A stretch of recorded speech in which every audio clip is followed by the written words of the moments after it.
For our first topic, we're going to talk about character writing. So, Gary, do you want to say what you think makes a strong character? Yeah, I think you need to kind of write characters that, are real people. Some of the best scripts, you always get people that they say, well, actually, it's kind of someone I kind of based it on someone, and because they based it on someone, even though that person doesn't know that, and they're not a true story, they're like the best characters because they know that person is a real person and they've taken bits from them. What I tend to do is take bits from different people that I know and kind of put them all into one character. But I think what also makes for a good character in a movie, especially, is flaws. So you have to kind of think what's wrong with them or what do they want to change in their lives. So you've got like the Legally Blonde character in Elle Woods, who's basically her goal in the first sort of half of the movie. She wants to marry her boyfriend Warner and wants to live with him, and that's kind of her only kind of dream. And then you got a film like The Proposal, which is the Sandra Bullock character. Is actually she's very successful, but she's emotionally unavailable. So she learns throughout the process of the movie that she learns how to connect with people and how to how to reach into her feelings. And likewise, Elle Woods in Legally Blonde learns that actually getting married is not what she wants. She wants success, and that is actually going to law school. And her definition of success changes by the final film, and she does graduate law school and becomes obviously very successful. So, yeah.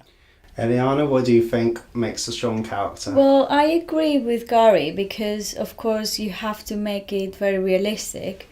Because when you make a superhero and if he doesn't have any flaws, well, I think you kind of start to hate him a bit because you're thinking that this is not a real person, this is not something that could happen to anyone. So I believe that you must have a character who is multidimensional. It has to have depth and it has to have flaws, goals. He doesn't have to be a pathetic character. He has to do something. If he's very passive, again, you tend to not to like him. You're waiting for something to happen to his life. And I think I really like when characters are not solid good or solid bad. I like when characters have this little twist either way. For example, Atonement character. She's a very sweet girl. She turns to be a very strong and very nice woman, that she was carrying this secret and this burden the entire life. But the way that the film begins, you see her, let's say, bad side. But because gradually we see that she has feelings, we see that she wants to make it up to her sister and the boyfriend. We like her. She's not a mean girl, she's not a bad person. She has depth and she has flaws, she has dreams, and she has a kindness. So I do like these characters that are not black or white. I think that's a bit boring, and it's something that we see in older films, I guess. I mean, like Well, not just because the film's actually in black and white. No. No. But yeah, so what would you say is the best way of introducing a character? Like, what do you generally do? For starters, when you first introduce a character in the scripts, you're supposed to give like a short description on the character.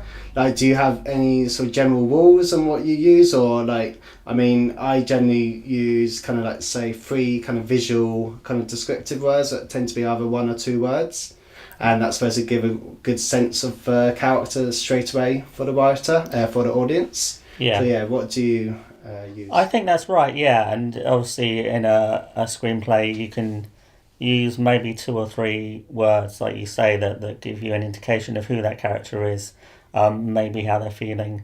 But also think about their dialogue as well. They need to, each character, one of the hardest things to do is to give each character a distinctive voice. But hopefully, your main character has a really distinctive voice, and that also kind of tells you something about that person. But yeah, in terms of introducing them, certainly it's what are they like, and then what are they doing. The cliche is waking up with the alarm clock and getting ready for work, and that's it's used because it's good. It's a good idea, and it kind of really does show you what that person is like. But it's kind of overused as well. So trying to think of a really interesting way to not use those sort of cliches. But yeah, you can use all the visual elements as well as the description. Friends is really interesting. The pilot script of Friends. It has it's kind of 2-line description of each character on the front, and they're really great to read because you read that and you think, yes, that's Monica, or yes, that's absolutely how Chandler is, and they're just as a exercise to read scripts like that, and they do that in a lot, not so much in film scripts, but in TV scripts they sometimes have a page of all the characters, so they're really good to look at for reference. Yeah, I think Modern Family's very good at doing that as well. Yeah. You definitely get a sense of the character straight away. But also, I think what's quite interesting to say with Friends script is, I remember reading, I think, various episodes, and you read the dialogue, and quite a lot of it isn't actually that funny, to be honest. It's only really until the actors, who are obviously really good at playing those their characters, it's only until they put their own spin on it that it suddenly becomes funny.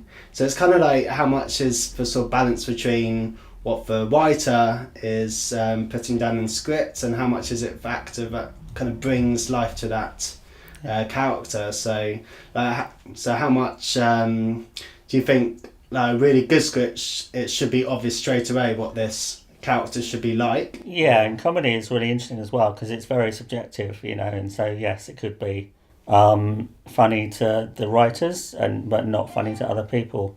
Yeah, I also think what I like is to put the characters in action from the very beginning, something that would specify who they are and what they're thinking, what they're believing. So, for example, if you have an old lady and she's walking down the street and she's just pushing somebody because she wants to walk faster, that gives a lot about her, who says that she's not very empathetic and she probably hates people. So I kind of like to add some action that could represent who this character is. I think some good examples with that is Lost. You've got, I think you start off with the main character sort of zooming out of his eyes, and then gradually you get pushed into the action and you get revealed certain sort of character traits as the sort of action's going on. And yeah, you've also got that with the first Star Trek film since it's come back as well. It's like a big opening sequence where there's loads of explosions. So thanks very much for all your input, and now let's move on to the next section.